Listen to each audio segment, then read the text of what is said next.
Good morning students. मैं teacher Snehal Hindi पत्र लेखन में आप सभी का स्वागत करती हूँ। स्टूडेंट्स, आज हम देखने वाले हैं हिंदी पत्र लेखन। पत्र लेखन के प्रकार, पत्र किस तरह से लिखा जाता है, उसके नियम क्या क्या होते हैं, ये सब हम इस वीडियो में देखने वाले हैं। पहले तो हम देखते हैं पत्र लेखन होता क्या है। देखिए, पत्र लेखन एक कला है। पत्र के द्वारा हम अपनी भावनाओं और विचारों को शब्दों के माध्यम से लिखित रूप में किसी व्यक्ति तक पहुंचाते हैं। मतलब पत्र एक संदेश पहुंचाने का साधन है। आजकल पहले की अपेक्षा पत्र लिखने की आवश्यकता कम हो गई है। आप जानते ही हैं कि व्यक्तियों से मिलने के लिए आज बहुत सारे साधन उपलब्ध हैं। फिर भी अपने खास व्यक्तियों को, मित्रों को तथा सरकारी कामकाज के लिए पत्र लिखने की आवश्यकता होती ही है और इसीलिए पत्र लेखन एक कला है और उसे जानना बहुत जरूरी है। पत्र लेखन के प्रकार देखते हैं। आप जानते ही हैं कि औपचारिक पत्र लेखन यानी फॉर्मल लेटर और अनौपचारिक पत्र लेखन यानी इनफॉर्मल लेटर ऐसे दो पत्रों के प्रकार हैं। पहला तो है औपचारिक पत्र लेखन यानी ऐसा पत्र जो सरकारी कामकाज के लिए लिखा जाता है और इसमें पत्र लिखने वाले का किसी के साथ रिश्ता नहीं होता है। और अनौपचारिक पत्र लेखन के बारे में बात करेंगे तो अनौपचारिक पत्र लेखन होता है कि घरेलू पत्र, जिसे हम घरेलू पत्र भी कह सकते हैं, यानी अपने मित्रों को, अपने परिवार वालों को, अपने रिश्तेदारों को जो पत्र लिखे जाते हैं वो है अनौपचारिक पत्र। आज के इस वीडियो में हम इसी अनौपचारिक पत्र लेखन की जानकारी लेने वाले हैं। हैं अनौपचारिक पत्र लेखन यानी अनऑफिशियल लेटर किसे कहते हैं। देखिए, इस पत्र में पत्र लिखने वाले से हमारा गहरा संबंध होता है। मतलब जो पत्र हम घरेलू पत्र कह सकते हैं, ऐसे अनौपचारिक पत्रों में पत्र लिखने वाला हमसे कोई ना कोई रिश्ता या उसका कोई ना कोई संबंध हमसे रहता है। इसमें नियमों का पालन नहीं होता है। मतलब कोई भी ऐसे नियम इस पत्र को लिखने के लिए नहीं होते हैं। पत्रों को लिखते समय सरल भाषा का प्रयोग होता है। हम घरेलू पत्र जब लिखते हैं किसी दोस्तों को, परिवार वालों को, तो ऐसी सरल भाषा का हम प्रयोग करते हैं, ना कि ऑफिशियल लैंग्वेज यानी औपचारिक भाषा का प्रयोग नहीं होता है। इन पत्रों में पहचान वाले, रिश्तेदार, मित्र, सहेली, इनको लिखे जाने वाले पत्रों का समावेश होता है। अब देखते हैं अनौपचारिक पत्रों में कौन कौन से पत्र आते हैं, यानी कौन से ऐसे पत्र हैं जिन्हें हम अनौपचारिक पत्र कह सकते हैं। बधाई पत्र हो, निमंत्रण पत्र, सांत्वना पत्र, शुभकामना पत्र और धन्यवाद पत्र। बच्चों, बधाई पत्र मतलब जिसे हम पत्र के माध्यम से किसी ना किसी काम के लिए बधाई देना चाहते हैं, उनका अभिनंदन करना चाहते हैं, उस वक्त ये पत्र लिखते हैं। निमंत्रण पत्र यानी हम किसी कार्यक्रम के लिए किसी को निमंत्रित करना चाहते हैं तो ये निमंत्रण पत्र भी अनौपचारिक होता है। सांत्वना पत्र मतलब किसी के दुख में अगर हम शामिल हैं तो उसे सांत्वना देने के लिए हम जो पत्र लिखते हैं वो सांत्वना पत्र। शुभकामना पत्र किसी व्यक्ति को किसी काम के लिए अच्छी शुभकामनाएं अगर हमें देनी है तो वो होते हैं शुभकामना पत्र और धन्यवाद पत्र। यानी किसी को अगर हमें थैंक यू कहना है, धन्यवाद कहना है किसी बात के लिए, तब हम जो घरेलू पत्र लिखते हैं वो भी अनौपचारिक पत्रों में आते हैं। तो इसी प्रकार अनौपचारिक पत्र में इन सारे पत्रों का समावेश होता है। बच्चों, अनौपचारिक पत्रों में वैसे तो कोई नियम नहीं होते हैं लिखने के, लेकिन कुछ ऐसे आदर सूचक शब्द जब हम इन पत्रों में इस्तेमाल करते हैं तब हमारा पत्र बहुत ही आकर्षक होता है। देखते हैं ऐसे कौन से शब्द हैं और वो कब इस्तेमाल होते हैं। अगर पत्र लिखने वाले अपने से बड़े हैं, यानी हमसे अगर कोई बड़ा व्यक्ति है और उनको हमें पत्र लिखना है, तो हम पत्र की शुरुआत यानी संबोधन किस प्रकार करते हैं? ऐसे इन शब्दों से, जैसे आदरणीय, पूजनीय, पूज्य, श्रद्धेय।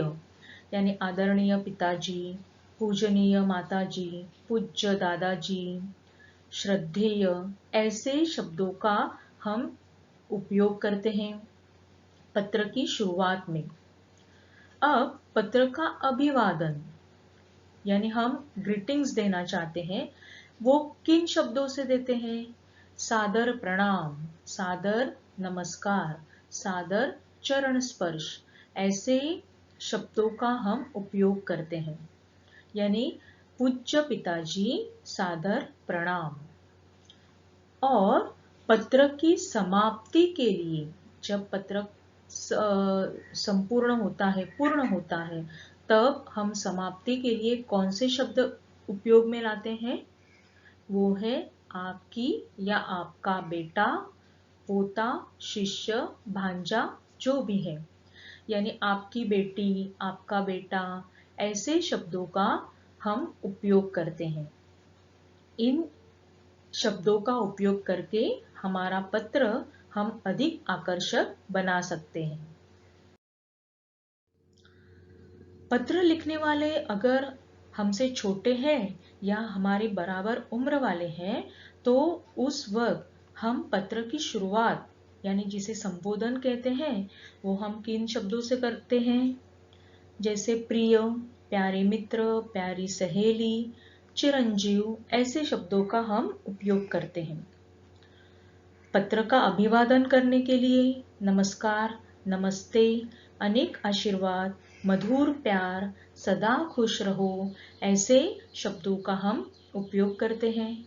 और पत्र की समाप्ति के लिए तुम्हारा, तुम्हारा मित्र, तुम्हारा शुभचिंतक, तुम्हारा हितैषी, ऐसे शब्दों का इस्तेमाल किया जाता है। ऐसे शब्द जब हम पत्र लेखन में उपयोग में लाते हैं तब पत्र पढ़ने में बहुत अच्छा लगता है। अब देखते हैं अनौपचारिक पत्र लिखने का प्रारूप क्या है। यहाँ पर स्टूडेंट्स, आपको पत्र लेखन ये एक अनिवार्य क्वेश्चन है। अनिवार्य यानी कंपलसरी आपको लिखना है। इस पत्र के लिए आपको 5 अंक दिए जाते हैं। 5 अंक किन पॉइंट्स के लिए दिए जाते हैं, वो पॉइंट्स हम अभी देखेंगे। यानी पत्र किस ढांचे में लिखा जाता है। पहला तो पॉइंट है दिनांक, फिर है ईमेल प्रति का, प्रति यानी जिसे पत्र लिखा जाता है, जिसे हमें पत्र लिखना है उसका ईमेल यहाँ पर लिखना होता है। फिर है संबोधन, जैसे हमने अभी देखा कि संबोधन और अभिवादन हम किन शब्दों के साथ करते हैं। संबोधन यानी अगर हम मित्र को पत्र लिख रहे हैं तो प्यारे मित्र या प्रिय मित्र, अभिवादन में नमस्ते, प्रिय मित्र नमस्ते। अगर इन 4 पॉइंट का हम समावेश करते हैं लिखते वक्त, तब हमें 1 गुण मिल जाता है। दूसरा पॉइंट है विषय विवेचन, यानी पत्र का कलेवर। मुख्य विषय। ये जो मुख्य विषय हमें लिखना है, पत्र लिखना है, वो 3 परिच्छेद में होना आवश्यक है। ज्यादा से ज्यादा 3 परिच्छेद, और इसके लिए हर एक परिच्छेद के लिए 3 गुण रखे गए हैं। हर एक परिच्छेद के लिए 1 गुण, ऐसे 3 गुण रखे गए हैं। फिर समापन, यानी पत्र की समाप्ति हम जिन शब्दों से करते हैं उसे कहते हैं समापन। उसके बाद पॉइंट होता है हस्ताक्षर। हस्ताक्षर यानी आप लोगों को मालूम है कि आप इस पॉइंट में जो पत्र लिखने वाला है उसका नाम भी लिख सकते हैं। फिर उसका पूरा नाम आएगा, फिर उसका पता आएगा, और फिर उसका ईमेल, यानी यहाँ पर प्रेषक जो पत्र लिख रहा है ना, उसका ईमेल। अब ये जो लास्ट के 3 पॉइंट हैं, 4 पॉइंट सॉरी, हस्ताक्षर, नाम, पता और ईमेल, ये 4 पॉइंट पत्र जो लिख रहा है उसके संदर्भ में आ जाते हैं। तो ऐसे 5 पॉइंट के लिए 1 गुण रखा गया है। ऐसे कुल 5 गुणों का ये पत्र होता है। बच्चों, यहाँ पर आपको एक उदाहरण दिया गया है।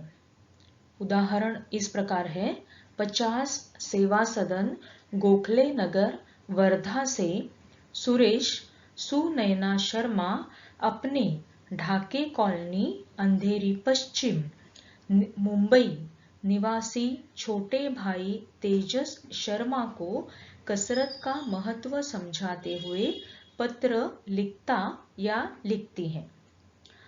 अब बच्चों, यहाँ पर पत्र कौन लिख रहा है, किसे लिख रहा है, ये जानना बहुत जरूरी है।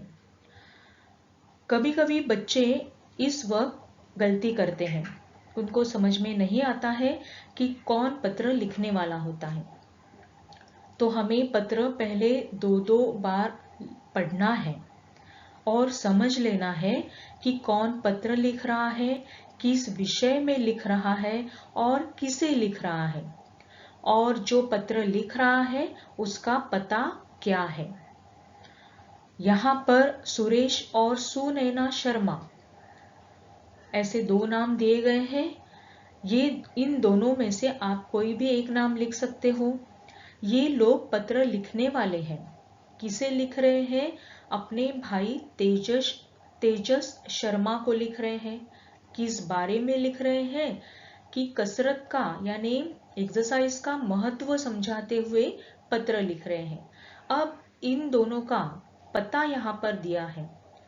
सुरेश या फिर सुनैना शर्मा, इनका पता दिया है कि 50 सेवा सदन गोखले नगर वर्धा। ये सुरेश या फिर सुनैना शर्मा का पता है। और तेजस शर्मा का पता क्या है? ढाके कॉलोनी अंधेरी पश्चिम मुंबई। ये तेजस का पता है। बच्चों, यहाँ पर कंफ्यूज होने वाली बात नहीं है। आप लोगों को प्रश्न में से और को ऐसे 2 अक्षर यहाँ पर आए हैं। तो जहां पर से आता है वो पत्र लिखने वाला होता है, यानी से तक जिस पते का समावेश किया गया है वो पत्र लिखने वाले का होता है। और को से के बीच से और को के बीच जो पता आता है वो जिसे पत्र लिखने वाले हैं उसका पता आता है। तो ये बात आपको जानना बहुत जरूरी है। अब यहाँ पर जो मैंने आपको पत्र दिया है उसके पॉइंट्स किस तरह से लिखने हैं ये भी बताया है। देखिए, पत्र आपके सामने है। पहला पॉइंट हम देखते हैं दिनांक। यहाँ पर मैंने दिनांक डाली है 20 अगस्त 2020। ईमेल, अब ये जो ईमेल है वो किसका है? तेजस शर्मा। ईमेल लिखते वक्त आपको बहुत ध्यान रखना है कि ये स्मॉल लेटर्स में ही लिखा जाता है, करेक्ट। और जिसे हम पत्र लिख रहे हैं उसका पूरा नाम, या जो भी पत्र में नाम दिया है उसका सहारा लेकर हम उसका जीमेल आईडी लिखते हैं, tejasSharma@gmail.com। ये हुआ तेजस का जीमेल आईडी, यानी जिसे हम पत्र लिख रहे हैं उसका ईमेल आईडी। फिर हमारा पॉइंट है संबोधन, जिसके लिए हमने लिखा है प्रिय भाई तेजस। अभिवादन में क्या लिखा है, मधुर प्यार। अब बढ़ते हैं विषय विवेचन की ओर। पत्र कुछ इस प्रकार है। कल ही पिताजी का पत्र मिला, पढ़कर ज्ञात हुआ कि तुम्हारा स्वास्थ्य ठीक नहीं है। मैं मानता हूँ कि पढ़ाई बहुत जरूरी है और तुम तो अपनी कक्षा में अव्वल आते हो, परंतु स्वास्थ्य का ख्याल नहीं रखा तो उसका असर तुम्हारे अंकों पर भी होगा। मेरी मानो तो किसी जिम में नाम दर्ज कर नियमित कसरत शुरू कर दो। दरअसल स्वास्थ्य के लिए कसरत बहुत ही आवश्यक है। यह शरीर को चुस्त दुरुस्त रखती है, हमारा रक्त संचार ठीक से होता है।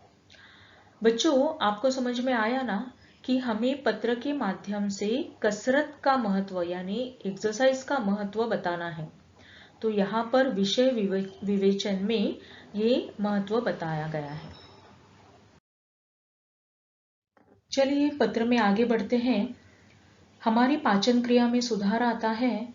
तुम तो जानते ही हो कि स्वस्थ शरीर में ही स्वस्थ मस्तिष्क यानी दिमाग रहता है।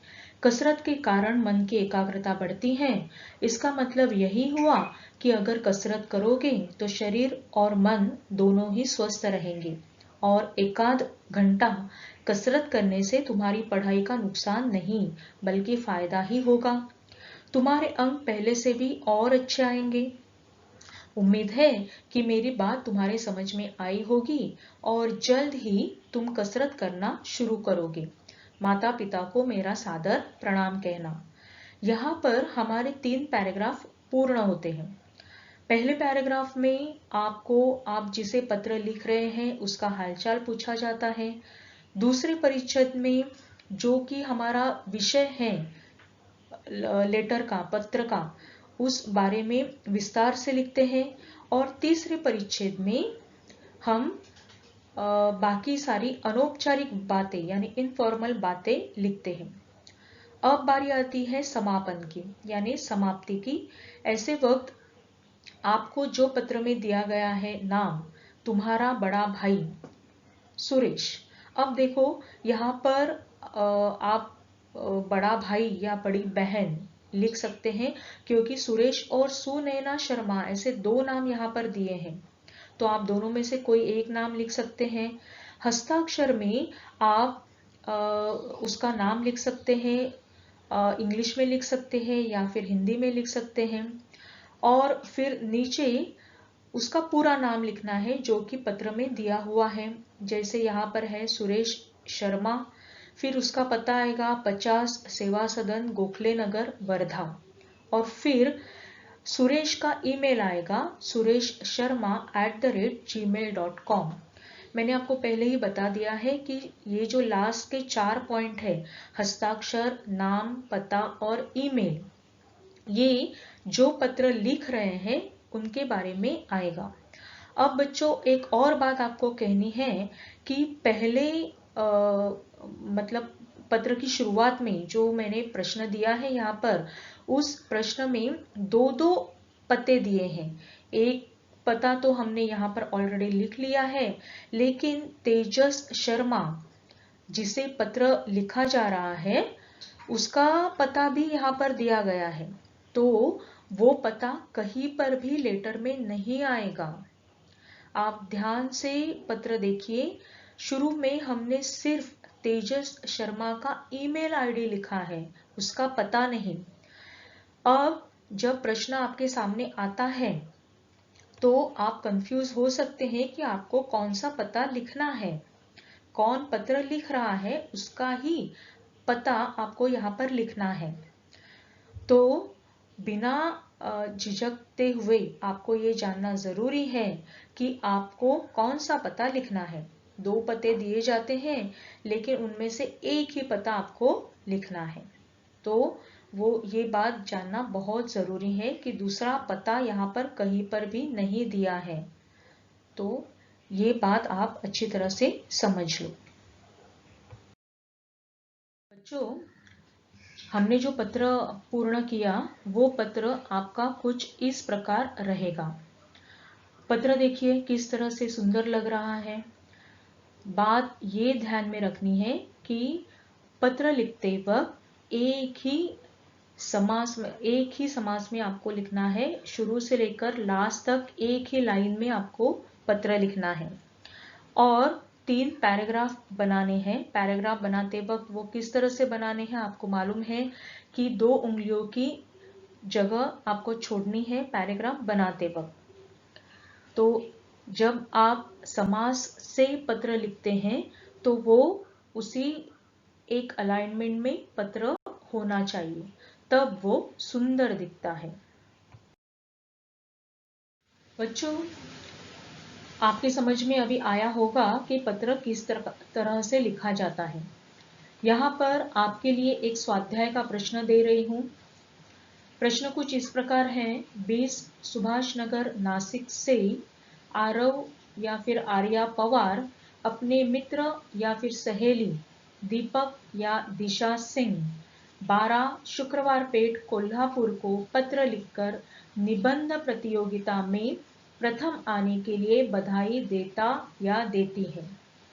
ये जानना बहुत जरूरी है कि पत्र कौन लिख रहा है और किसे लिख रहा है। मैंने आपको पहले ही बताया कि से और को ये अक्षर आपको ध्यान में रखने हैं। से पहले जो पता आता है वो पत्र लिखने वाले का होता है। यहाँ पर देखिए पता है 20 सुभाष नगर नासिक से। अब नासिक से ये पत्र लिखा जा रहा है। कौन लिख रहा है? आरव पवार या फिर आर्या पवार, ये लोग पत्र लिख रहे हैं। किसे लिख रहे हैं? अपने मित्र या सहेली को पत्र लिख रहे हैं। उनका नाम क्या है? दीपक सिंह या फिर दिशा सिंह, ये उनके मित्र हैं। अब दीपक या दिशा सिंह का यहाँ पर पता दिया हुआ है 12 शुक्रवार पेट कोल्हापुर। अब किस बारे में पत्र लिखना है? निबंध प्रतियोगिता में वे लोग प्रथम आए हैं तो उनको बधाई देने के लिए ये पत्र लिखना है। आपको समझ में आ गया है कि स्वाध्याय में पत्र कौन लिख रहा है, किसे लिख रहा है। दोनों के पते भी दिए हैं, लेकिन ये भी आपको मालूम है कि दोनों में से किसका पता आपको पत्र लिखते वक्त लिखना है। तो स्वाध्याय की अच्छी तरह से तैयारी करो। स्टूडेंट्स, अब आपको मालूम हो गया है कि अनौपचारिक पत्र किस तरह से लिखा जाता है। आपके लिए एक स्वाध्याय भी दिया गया है। आप अच्छी तरह से वीडियो को देखो, क्या क्या पॉइंट्स लिखने हैं, वो किस तरह से लिखने हैं ये देखो। पत्र की सारी आवश्यक बातों पर ध्यान दो और आपके 100 पेजेस की नोटबुक में ये पत्र लिखकर तैयार रखो। मुझे उम्मीद है कि इस वीडियो में जो बातें अनौपचारिक पत्रों के बारे में बताई हैं वो आपको समझ में आ गई हैं। पत्र लिखने की कोशिश करो। All the best and thank you.